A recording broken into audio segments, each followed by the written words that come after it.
Way. Yeah, Cool. no, we can get cracking. If they join, they join. Like, it'll just end up being a free. Oh, Oh. talk of the devil. There she Oh, is. there's one of them. There's PT. She's in. Yeah. She's back in the shed. Everyone go. Get my little chair. Oh. Is that your supplies in the shed? I'm trying to work it out. I know. I know. Oh, my mother, over the last 12 months, getting a couple of extra item bits for on a weekly shop. She knew this was going to happen. She is a witch. Yeah, she is. Oh yeah, what else has She's she got been doing, loads of Pete? What's she been freezing PT for like the last 10 years? What has she been feeding me? No, hasn't she been freezing stuff? No, she's been freezing, and for 12, 18 months, just That's it. extra stuff. This wasn't a crazy bulk buy here, by the way, like a lot of people. Building over the restaurant, and she obviously knew. I love that. Oh. How many loaves of bread she cooked today, PT? Oh my gosh, she's always making it. None today. Oh, But loads to be yesterday. fair, I'm hardly touching the bread. Although I did have homemade bread yesterday. Cool. Should we make a start then, team? Yeah, I don't think anyone else is coming on. All right, cool. So today's topic is kind of around setting goals, around your training. It's not going to be a massively long topic, obviously, but you know, if you've got questions, fire them in. If there's anything else you want to know on top of that, just let us know. So there's a few things when we set our goals in the gym. Does anyone I know in office work, people use SMART goals. Has anyone ever used those before? Yep. Christine's nodding. So, No. but basically you use the acronym SMART. So all of your goals should be specific. So just going, I'm going to go to the games isn't necessarily an excellent goal. It's a goal, don't get me wrong, but it's not a great goal, right? It's not very specific. So you need specific goals. So small things like I want 1 pull-up, that's a great goal to have, or a press up is an awesome goal to have. You need to be able to measure it as well. So saying I'm going to go to the games, are you going to go as an individual, a team, pair? How many times are you going to go? Like, you need to have a measure to do that. So when we say specific, that really helps with measuring it, right? So I want 1 pull-up. That's a great starting point. Everyone's got to start with 1, right? Or if you've already got it, increasing that volume, how much are you going to increase it by? It's got to be achievable as well. So that's the other one, making your goals achievable. Because if they're not, the first thing that's going to happen is you're going to give up. So saying I'm going to go to the games, for pretty much 99% of the population is not an achievable goal. Does that make sense? Yeah. Everyone, shaking, nodding, no. So you need to make sure that it's achievable, right? And you also then need to make sure it's realistic. So a realistic goal, not, you know, if you've never, so we spoke about this a little bit last time, PT, when you were talking about running. So you're talking about getting back up to doing a 5K, right? You're not going to set a goal and say, I'm going to do a marathon, because that's not going to be realistic right now, right? So you need to make sure all the way during that it's a realistic goal and it's something achievable. If you can only kind of overhead press 20 kilos, you're not going to go to 100 kilos within a very short space of time, even a longer space of time, right? That's going to take time to build up. And it's got to be, the final part of the SMART goal is it's timely. So one of the great ways to break your goals down is into small time chunks. So for training, we tend to do it over 8 to 12 week periods, because it's a good cycle to get strength training in and see differences. So whenever you're picking your goals for the gym, that's a great place to start. Just work out a SMART goal. You can work out a couple, but you also don't want to overwhelm yourself, right? So a great example would be me. I would be like, I want my strict handstand push-ups, I want my muscle ups, I want a handstand walk, I want to do this. That's a lot of stuff to just focus on in one hit. And your strict pull-ups, don't forget, Jen. Man, they're there. Leave the strict pull-ups at least out. 20. One, she said you start with 1. Exactly. She's got a 1. Yes, I was listening. Christine's got my back on this one. I like it. So yeah, I'm not going to be able to do all of that in one go, right? So it's better to focus on a specific goal for a set period of time to see those improvements in it. Does anyone ever struggle with just trying to do everything and anything? Yeah. Yeah. All at the same time. Yeah. Right. So one of the big things that CrossFit has is when you start doing it, you see these massive improvements straight away, right? It's kind of like a newbie strength thing. So when you first start lifting weights, you see your weight numbers go up all the time. And people kind of expect that wave to keep going. Then you kind of go, oh, now I want gymnastics as well, and I want to get stronger, and I want to be faster, and I want to be quicker. It's really hard to do all of that in one go. So we prioritizing that, and we talked a lot about it last week. Prioritizing is the first step, but then finding those specific goals is kind of that little step before it to then enable you to prioritize it a little bit more. Does that make sense? Yeah. Yeah. Does anyone struggle actually just finding goals and what goals they want in the gym? No, it's just getting to them. Getting Yeah. to them. Have you got goals? Yeah, double unders and a chin. We're doing the push-up program, Paul, so that is one of our SMART goals. Yes. Yeah. He just whooped it down. I don't know why you said no, Paul. Just say PT. Just nod and smile, Paul. Anything PT says. I'll just hand you over to my PA. Smile and wave, Paul. Smile and wave. No, like it's an honest question. Like if you have got goals, one of the things to do is write them all down. Like it doesn't matter how many you've got because you're going to need to prioritize them. But writing your goals down is the first kind of step towards it. And then one of the other steps is kind of identifying which ones are the most important to you, right? And then you can put that action plan in place, but just don't expect to do all 20 million of your goals in one hit. Has anyone got like an overarching massive goal that they just don't know how to break it down? Chin ups. Yeah, so just give one. Yeah, I'd love to do a pull-up, but Lots. I've never seen happening Handstand hold. for a long time. B's got loads. Listen to it. I can listen to it. Yeah, B's got this whole notebook full of it. She's got like every CrossFit movement and like a rep scheme next to it. Do you know what one of my first ones is? Remembering when you say whether it's a thruster or a all the terminology. It's just like, and what the hell is one of those again? It's like, that would be my first goal to just, when you say it, I can go, yep, I know what that is, rather than, yeah, can you just show me again? Because, yeah. But that will come with practice, I'm sure. I was like that though. When I first started CrossFit, especially weightlifting, I was like, what's the snatch? What's the clean and jerk? And they were like, we're doing snatch. And I'll be like, which one's snatch? It's a new language. Yeah, it's when you coach and you're like, right, guys, we're going to do a snatch, and everyone goes for that narrow grip, and you're like, yeah. you know, that snatch grip, guys, and everyone's like, oh, yeah. Everyone does it. It happens all the time. And it's even just knowing the difference between a V-up and a sit-up and everything else that goes on, right? But when it comes to like we were saying about the bigger goals, breaking them down into smaller chunks is one of the big things to do. So how do you break down getting your pull-up, right? And that's where the 6-week programs help break that down, because they're going to identify those weaknesses that you've got and help you work on the accessory work. Because a pull-up isn't just about pulling, right?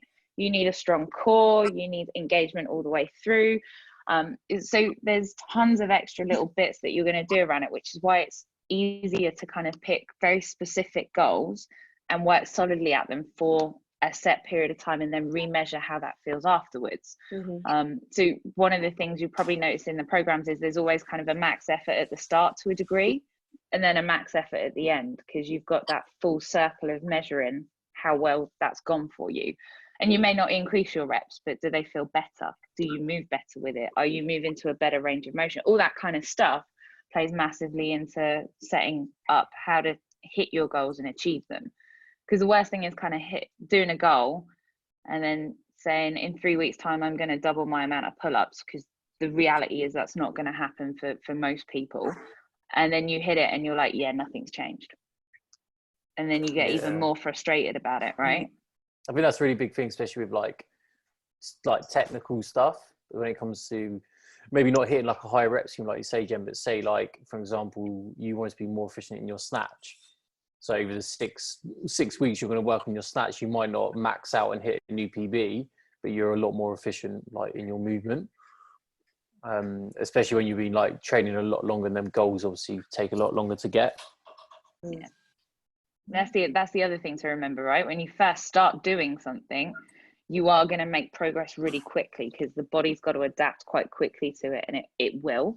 The longer you've been doing something, the harder it is to change that and get that adaptation in place. Like, I mean, Mark's been doing it with his snatches. I've been doing it with mine. Like, I'm trying to work my footwork, and it's frustrating because my weights aren't going up at all. If anything, they're lighter than they ever have been. But I can feel how much more snappy it is. And when I look back at my videos, like I have to actively look at it and say, I'm moving much quicker and better in the 5 weeks I've been working on it so far. And I think Mark's been doing the same with his slight early pull in his snatch as well. Yeah, I haven't lifted over 70% like the whole of lockdown. Yeah. Which is like you say, Jen, it's like frustrating, but it feels better. Yeah.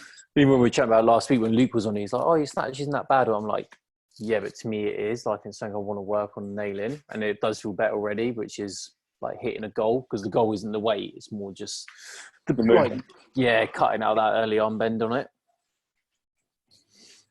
So it's really finding, like, it doesn't matter how big the goal is, finding those little breakdown bits you can do. So like a really simple one is if you can only do if you do a couple of burpees and then you find you've got to step down rather than jump down, or you then go back to the box, a really great way to work a burpee, because it's tons of different things, right? It's that pushing strength off of the floor, it's the jumping up, so you've got a plyometric movement in there, and then it's your heart rate as well. How do you control your heart rate? So another good goal is, when it comes to things like burpees, can you do more while feeling calmer, like without your heart rate jacking up after 3? Like I do 3 and I'm ready to die. Like, can you get to the 5-6 point? Mark can do like 1 million and he's all right. Can you get to the 5-6 point where you're actually only just starting to notice that your heart rate's escalated and you're out of breath? They're all really good measurements of increased fitness, but also strength as well, right? Yeah. My downloads got a lot better. It's because you've got so many to do now, Paul. I know. I mean, if you ever want to do 1,000 for No, charity, you're right. You're fine. You're fine. Sign up. Right. Good. Hang on, the signal's going. Sorry, signal's bad. So that was just it's a real high level one on goals, guys. Like, don't set massive goals. Break them down into smaller ones and give yourself time to achieve them. And don't be unrealistic in what you expect that outcome to be. Like, try not to do it on a rep range as such. Like, sometimes it does make sense to do it on a rep range, but it's also, have that target, but does it feel better doing it? Like, if it's push-ups, is it all of a sudden like the elbows are in, they're not flaring out? Like, that's a huge difference in your position on a push-up, right? And it's really good form. Is your range of motion better when you're squatting? All that kind of stuff. They're really good little realistic things to look at when you're trying to hit your goals. Okay. You mentioned earlier on about the 8 to 12 weeks being like a suitable. Yeah. Is that but then all the programs are, I think the push-up one is such like a 6 weeks. So is the intention for people to then carry on for another 6 weeks, or? Yeah, so like you can do strength programs over 6 weeks. I think my preference has always been 8 to 12, just because some people need kind of a little bit of a deload towards the end. So 6 weeks tends to be good. Have a little bit of a breather and then go back onto it. But for if you're brand new to that kind of program, you'll see some changes in 6 weeks. But anywhere from 6 to 12 weeks is usually it. When you're doing pure strength training, 8 to 12 weeks tends to be the big one. Okay. Yeah, I think any kind of like more beginner stuff is more like the low stuff, so like more like 6 to 10 weeks, like Jen says. And then if anything more, say you've been squatting for kind of like 5-6 years, you're gonna have to probably do like a 12 of the very shortest week kind of like squat program.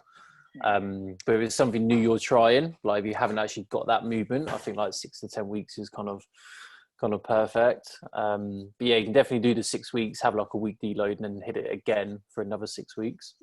Yeah. Obviously tweaking it slightly, depending on obviously where you got to with the first 6 weeks.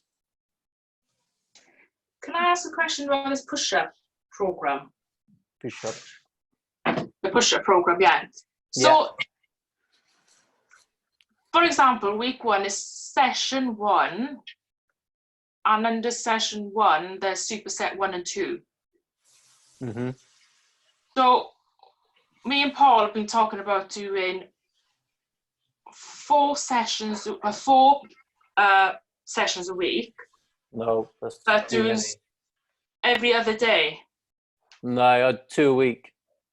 I'd go PT. Just because you're overloading it, you're not used to doing like 4 sessions a week of push-ups. So you're going to overload yourself. So I'd definitely stick to 2. Also in session day 1 then, we do session 1 superset 1 and 2. Yeah.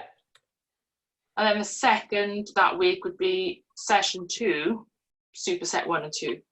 Yeah. So where it says, whatever's under session 1, you do that day. And then session 2 is whatever you do in that day as well. It's like when I'm doing it as well, and I do them on a Tuesday and a Friday. Yeah. Do well for me. Yeah, 2 weeks enough. Doing all the volume you do in the classes as well. That means we've got to do session. We've got to do another session then, PT. Why? How have you been doing it? Well, we done Tuesday's one. Yeah. But tonight we done session 2, but we only done the first part of it.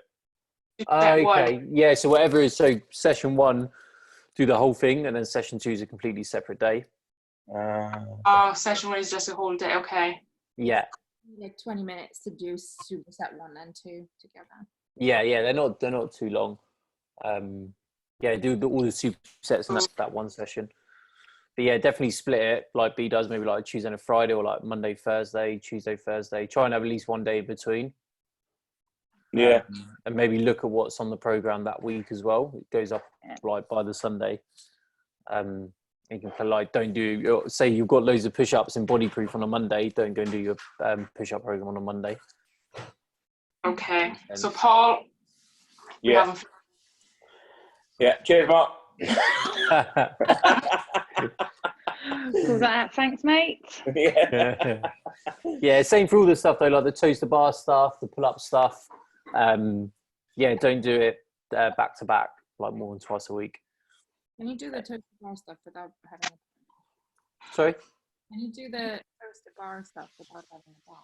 Yeah, there's some stuff in there you can do about the bar. Yeah. Yeah, PT did a fantastic one yesterday. Yeah, look on PT's Facebook. But no, loads of stuff you can do without a bar. Because a lot of it is just core work, like hip flexors, things like that. Yeah. Okay. Yeah. Yeah, anything you're not sure on it, B, you just message me and I'll give an alternative if you like. Yeah. Because I just looked at like the first week, with the first day, and it was all like hanging from the bar, and I was like, I don't have one. Yeah, usually, but then the other session will be different. Okay. And then just pick things out from like kind of like mix it up slightly if you need to. Yeah. But yeah, it's not all from bar. A lot of it's on the floor as well. Okay. Cool. Just trying to load it up. Yeah, because it's on there. That's like the generic warm up for it, like the kip swings, beat swings. If you haven't got a bar, just do the bit after it. So, like example, week 1, session 1 has got the 3 to 5 rounds of V ups and hollow holds. Yeah. So you could do that bit. So there's loads of core work on there. If you can't do kip swings as well, you can always go from arch to hollow on the floor, rolling. Yeah. Oh, is that like when we're like? Yeah. And you got like the it'll line. just help you. It will help you keep that tension in the body, right? Which is what we want for the kip swing. Yeah. Okay. Cool. And you got like the line toaster bar and dumbbell, like what PT was doing, but you hold a dumbbell kettlebell behind you. Yeah. I saw that. Yeah. So yeah, there's plenty of alternatives on there. All right, I'll have a look at it. Cool. Anyone got any ideas on goals they want? They need some help with to break down, or? My current one is push-ups. Yeah. Have you downloaded the push-up program? No, not yet actually. So hearing you guys talking about it, it's just like, Really good. It's really good. My goal 4 weeks ago was. Well, no, it was really good the other day. I was doing a session with one of the classes with Georgia, and she got us to do negative, and that just made a huge difference. Negative is brilliant. I think I've managed to do like 1 or 2 with close arms rather than my sorry, that's really helpful doing that arm that you can't even see, but my arms, yeah, all elbows all the way out. So yeah, getting there gradually. But yeah, I'll look up the programme, and if I've got any questions, I'm going to ask Bea, because she seems to have all the answers. Bee's on all of them. I know, she's just there. I've done 3.5 weeks on the push-up program, and in one class where Mark made me demo push-up, I did one proper push-up on my toes, and I was like, oh. I didn't realise that was your first one. But the You rest just of the said. class are running around like a mad thing. Never been able to do it. Georgia was making me demo on, and I did it again, and I was like, Yes, Bea. Yeah, I think anything when you do the programs as well, guys. Anything you do, always do it like under controlled movement. So basically, because then you're like getting used to obviously controlling your body. Don't just kind of like on the push up if it says like tempo negative. Don't just kind of like drop. Really try and control it. Yeah. Same on everything, all the like the core stuff as well. Anything you do, because then you're understanding your body, just getting more control of it, which is really important. Yeah. That's cool. I think we're lucky we've got like gym stuff here. So when you talk about targets, I think my target has been to, it's a bit vague really at the moment. It's to be able to do more of that. So we've done some of it in the sweat class obviously. But it's kind of breaking down, okay, so which specific bits do I want to do first? So yeah, that's what I need to go away and think about really. Once I've got my push-up. It's so hard though, because there's so many movements, isn't there? That's the thing. And it's kind of like, I think that's where it's so important to choose, like Jenny was saying about like what is your main goal to work on first, because it's so tempting just to be like, okay, I'm gonna work on my toe spa, I'm gonna work on my push-ups, I'm gonna work on my handstand push-ups, like everything is a one-er.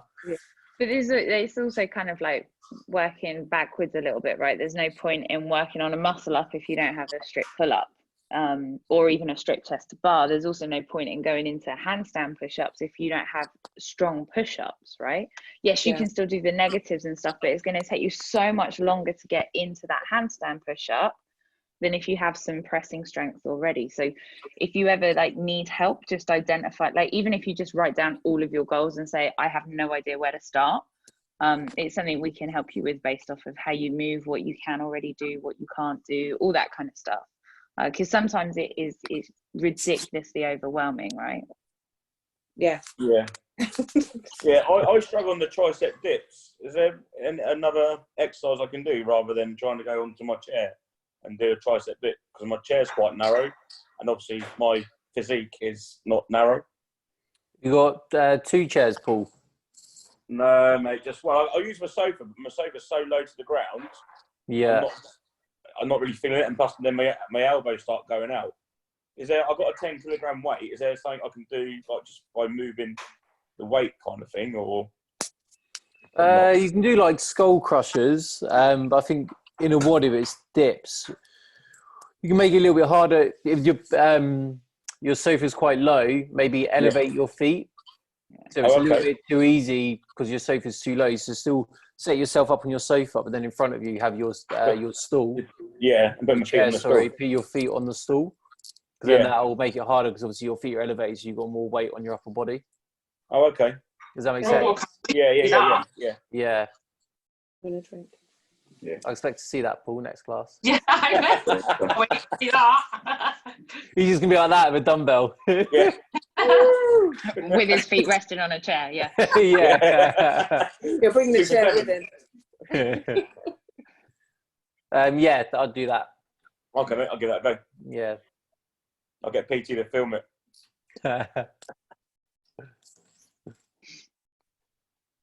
Anyone else got questions? Not just about goals, but in general. No, I just wish I can get out there and run. You can. I don't. You get I wet. just don't like running. I have no motivation to go and run. Paul, we're going to do Couch to 5K when this is over. Oh, yeah, I that's love all it right, when this started last week and PT's like, I'm going to do Couch to 5K, and now it's both of you. Yeah. That's a really good program though, because it's just so well staggered. Because we started it when you wanted to start running like a couple of years ago, and it does start off really, really well. So yeah, go for it, Paul. Yeah. We get this push-up one out the way first. All right, boss. We over 10 push-ups on our feet, and then we look at the couch to 5k. You can get up, Paul. You can go and do your run, and then when you get back, you can do your push-ups. Yeah. Yeah, Yes. he's loving that idea, isn't he? Yeah. I just hate running. Me too. Short distance, I don't mind. Long distance, not going to work. So do it slightly differently. Do a couple of short distances, walk for a bit, do some more short distance. Yeah. Okay. Because that way you can get used to enjoying it, right? If you Yeah. don't mind shorter distances, do a short distance, walk, do another short distance. That's like Yeah. that's what Couch to 5K is. Yeah. Oh, Yeah. okay. Yeah, It's like It'll just help you build up volume. towards the end, it's like you're running for half an hour consecutively, but like in the beginning, it's like run for 30 seconds, walk for a minute.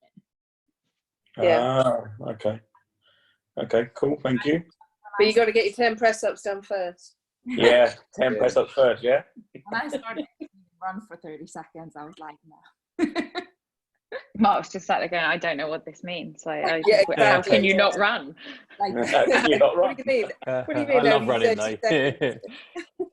Yeah, you got two extremes here. Oh dear. We could be on the beach now. Well, me and PT could be. Yeah, On the we're beach. on holiday, aren't we? Yeah, man.